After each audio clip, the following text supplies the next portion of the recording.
Годишните вежби Гаруда Шилд започнаа во 2009 година како билатерална воена вежба меѓу војските на САД и Индонезија.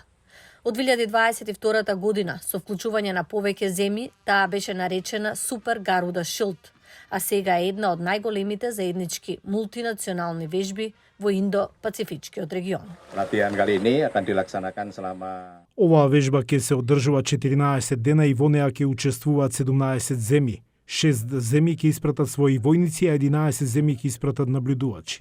Меѓу земјите вклучени во овогодинешните воени вежби, освен Индонезија и САД, се Јапонија, Австралија, Сингапур и Обединетото кралство.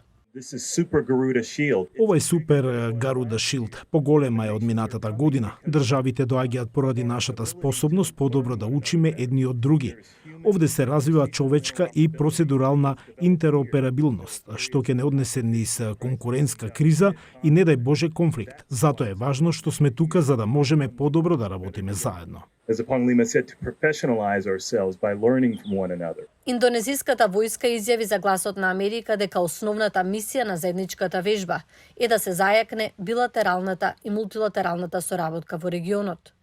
Но во сегашната напната клима во Индо-Пацифичкиот регион и со вклучување на американските трупи и сојузничките нации, некои аналитичари сугерираат дека таков масовен потфат испраќа порака до Кина. It does raise the level of tension. Тоа го подига нивото на тензија, а веќе е прилично високо. Во однос на тоа како Кина се чувствува за Индонезија, генерално има мала разлика.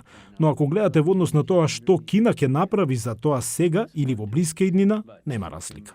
И покрај блиските безбедносни врски со САД, Индонезија, која е најнаселена нација во Југоисточна Азија, најверојатно нема да избира страни во геополитичките тензии во регионот.